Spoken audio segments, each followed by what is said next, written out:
किसी अंतरंग के हो तो फिर क्या कहने। बात कर रही हूँ लिफाफा के बारे में। लिफाफा जिसे लिखा है मनीष और सिल्फ को। तो मैं मीनाक्षी शुक्ला आपका बहुत स्वागत करती हूँ अपने इस चैनल शब्दबेनी पर। आप हमारे साथ हैं लिफाफा के सफर पर। आप सोचेंगे जहाँ आजकल एक क्लिक से सब कुछ संभव है, वहां पर इन्होंने पुराने समय को क्यों रिवाइंड किया। तो किताब पढ़ते हुए मुझे एक बड़ा ही उम्दा सा ख्याल आया कि मसरूफियत के कई बहाने हैं। मसरूफियत के कई बहाने हैं, तुम चिट्ठियां लिखा करना। मसरूफियत के कई बहाने हैं, तुम चिट्ठियां लिखा करना। वक्त के पाबंद ना हो सको तो तुम मेरे लिए वक्त निकाला करना। सुनो, तुम चिट्ठियां लिखा करना। दरअसल कोरोना के समय मनीष और सिल्फ एक दूसरे के करीब आए। त्रासदी के दिनों में इन दोनों ने एक दूसरे को संभाला। पत्र में एक जगह मनीष लिखते हैं कि कितना अच्छा होता, साहित्य की इतनी सारी विधाएं हैं, उसमें अगर पत्र लेखन का सौंदर्य शास्त्र निश्चित किया जाता। तो मनीष ने खुद ही इसका जवाब दे दिया लिफाफा लिखकर। मनीष के लिखे खत से लिफाफा शुरू होती है। पहली चिट्ठी मनीष लिखते हैं सिल्फ को 1 अप्रैल 2021 को, और फिर धीरे धीरे पढ़ते हुए किताब समझ में आने लगती है। कहानी बहुत पहले शुरू हो चुकी है, यानी कि मनीष सिल्फ से तो मिल चुके हैं, लेकिन उसका असली नाम अब तक नहीं जानते हैं।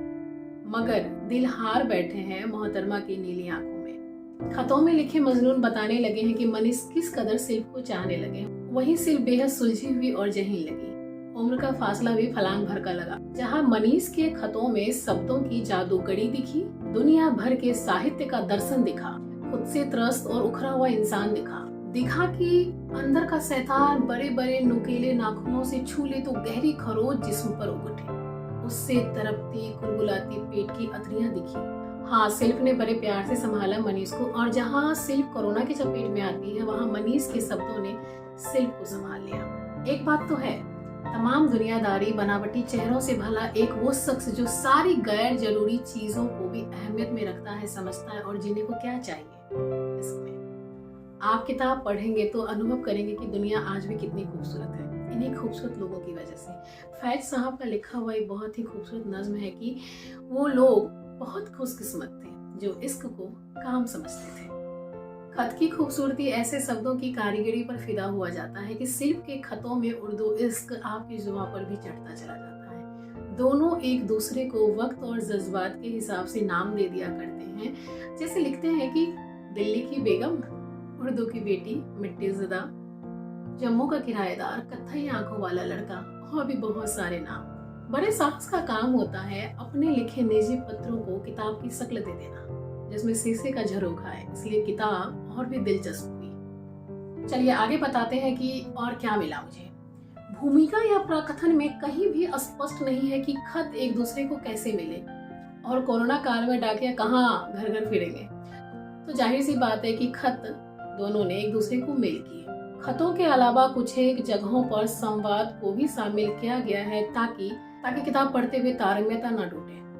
भले ही चिट्ठियों को जग जाहिर किया गया, लेकिन कुछ खतों को छुपाया भी गया, क्योंकि कुछ खत दूसरे खत से नहीं जुड़ते हैं। अंतिम खत 26 दिसंबर 2023 को लिखी गई, जिसमें सिर्फ एक नज्म लिखती है जिसमें इकरार है, और 10 मार्च 2024 को दोनों पैड़े सूत्र में भी बंध जाते हैं। तो चलिए आप दोनों को शादी मुबारक हो। मैं आपको बताती चलूं, ये किताब मैंने ली अभी विश्व पुस्तक मेले में पंक्ति प्रकाशन के स्टॉल से। तो इन दोनों से मैं मिली, और ये आप देख भी सकते हैं कि साइन है इसमें, और साथ में ये गुलाब भी है। तो बहुत अच्छा लगा मुझे। तो फटाफट आपको बताते चले कि किताब आई है पंक्ति प्रकाशन से सितंबर 2024 में, और इसका दूसरा संस्करण जो जनवरी 2025 में आया है वो मेरे हाथ में है।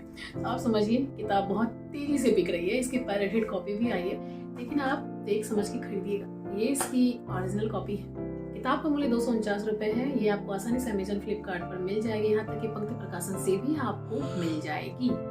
तो पढ़ें आप भी, और हमें भी बताएं आपको ये किताब कैसी लगी। तो चलते चलते आप शब्दबेनी को जरूर सब्सक्राइब कीजिएगा और हमें इजाजत दीजिए। फिर हम जल्दी मिलेंगे किसी और मजनून के साथ।